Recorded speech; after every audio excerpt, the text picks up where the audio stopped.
The Malaysian Prime Minister warns the Philippines about bad Chinese money. Is this the beginning of a new era in the South China Sea?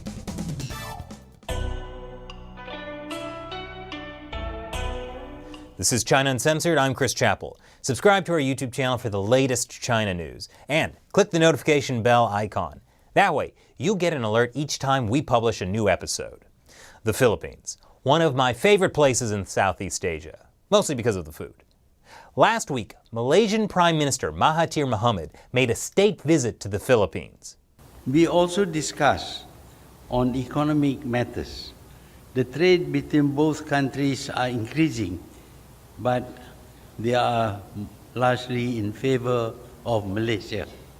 I believe there is still room for improvement, and from my meeting with Mr. President, we would encourage private sectors from both countries to explore opportunities of collaboration and venture in new cooperation and investments. But while Mahathir was trying to warm ties between Malaysia and the Philippines, he had a word of warning about another country, China. Speaking to a Filipino news network, Mahathir said, if you borrow huge sums of money from China and then you cannot pay, when the person is a borrower, he is under the control of the lender. So we have to be very careful about that. I'm sure he wasn't talking about any borrower in particular. He just said countries like the Philippines should regulate or limit influences from China. You know, so those borrowers don't get Sri Lanka'd. See, in 2008, Sri Lanka began construction of a deep water container port funded by Chinese loans.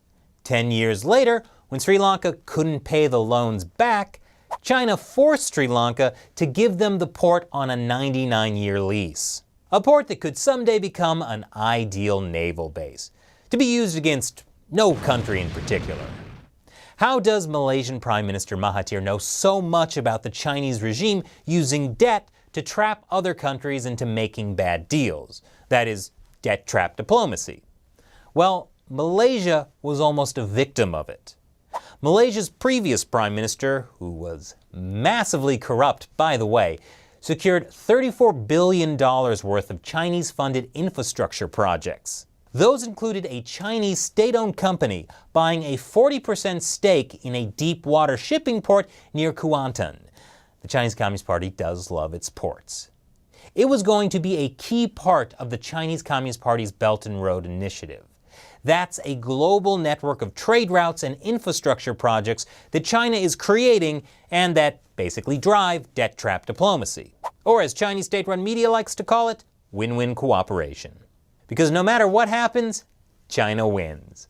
Until Mahathir Mohamad took the 2018 election in his own surprise win. That happened after the massive corruption of the previous prime minister had been exposed. Corruption that the Chinese regime had agreed to help him cover up in exchange for Belt and Road deals. What's a few $1 billion between friends? Well, a few $1 billion plus illegally spying on journalists. Unsurprisingly, Mahathir made Chinese infrastructure projects and influence a key issue in his campaign. None of our people are employed as workers. None of our companies are used for designing and planning and supervising, etc. We gain nothing. And since Mahathir took office, he's been negotiating or canceling what he thinks are unfair Chinese infrastructure deals. For example, he's renegotiated a $20 billion rail link and completely scrapped Chinese-backed oil and gas pipelines. That was a big hiccup in the Chinese regime's plans for control of Southeast Asia. And now, Mahathir is encouraging Philippine President Dutersé to do the same. Kind of like your friend warning you against dating his crazy ex. But how many of us actually listen to that friend? Before Duterte was elected in 2016, China and the Philippines had been in a standoff over territorial disputes in the South China Sea. But Duterte decided to set those disputes aside. Instead, he focused on an ambitious $180 billion project he creatively called Build, Build, Build. But the problem was money, money, money. And that opened the door to Chinese investment. In 2016, Duteerte secured $24 billion in investment, credit, and loan pledges from Chinese President Xi Jinping's government to upgrade his country's infrastructure. According to the London-based think tank Capital Economics, corruption problems are a part of Chinese investments, and the Philippines already has a trade imbalance approaching unsustainable levels, meaning it imports way more than it exports. And so, Mahathir told Duterte, you know, countries who take out big Chinese loans, I'm not naming names here, but maybe they should be careful. Fortunately for the Philippines, China has been a bit slow about making good on that $24 billion they pledged to upgrade infrastructure. And the Philippine Finance Secretary says the Philippines will definitely never get caught in a Chinese debt trap. I mean, sure, it happened to Sri Lanka, Pakistan, Montenegro, the Maldives, Djibouti, and a bunch of other countries, but it'll never happen to the Philippines. That's true, if they don't take too much Chinese money. Either way, though, there's another aspect of the Chinese regime's debt trap diplomacy Mahathir also warned about: too many Chinese workers. He said foreign direct investment should not involve bringing huge numbers of foreigners to live in the country because that might disturb the political equations in the country. In other words, these foreigners are taking our jobs!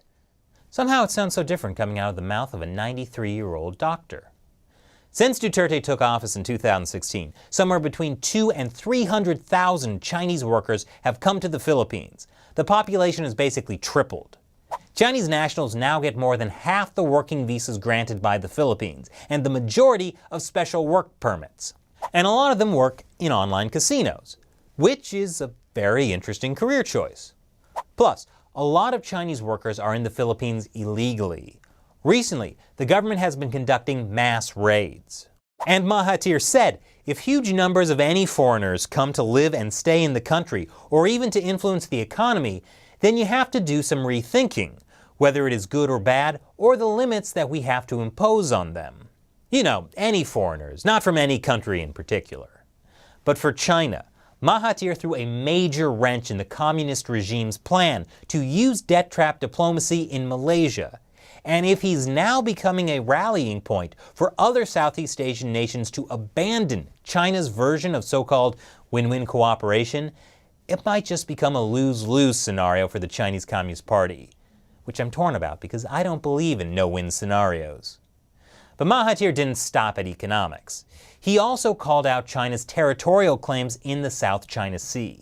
Trillions of dollars of shipping go through it, along with untapped natural gas and oil deposits.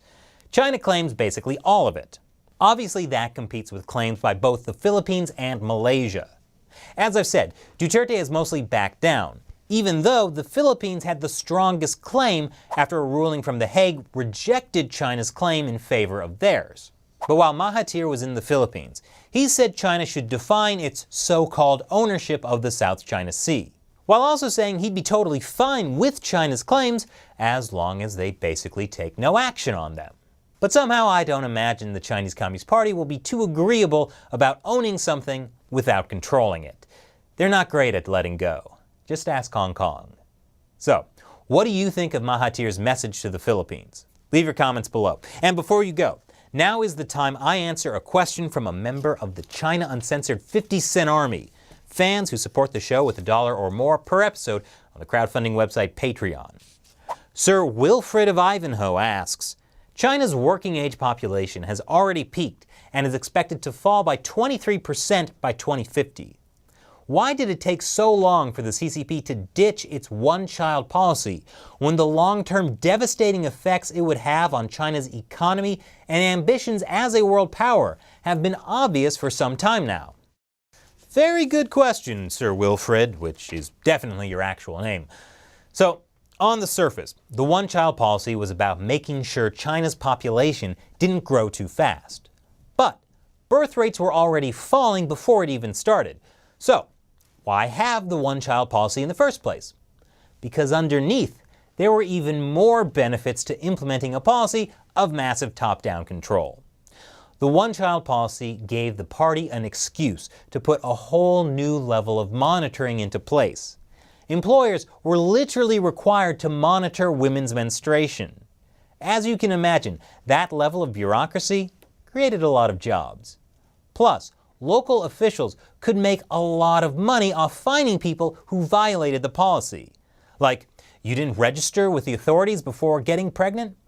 Doesn't matter if it's your first kid, pay up or get dragged to the forced abortion van. And another benefit was controlling the masses by making them control each other. For example, if a woman violated the policy, everyone in her factory or work group would be punished as well. So now, you have people watching and reporting on each other. And local officials would also be punished if their area went over their population quotas. Hence, the forced abortion ban. Now, the examples I gave didn't happen everywhere because, like a lot of the party's top-down control, it was unevenly enforced. But I think you get the gist. The one-child policy was a massive intrusion by the state into the fundamental level of society, the family. And even though it wasn't necessary for controlling population growth, it was great for controlling the population. So, the one-child policy makes sense in a sort of evil authoritarian kind of way. That's why, when they ended the one-child policy in 2015, they simply replaced it with an equally authoritarian two-child policy. Of course, it turns out the results of their disastrous policies are now threatening the entire country. But I'm sure that's nothing a new type of massive state control can't fix. Thanks for your question. If you'd like to hear your question answered on the show, sign up to support China Uncensored on the crowdfunding website Patreon. It's less than the cost of your daily cup of coffee. Thanks for watching this episode of China Uncensored. Once again, I'm Chris Chappell. See you next time.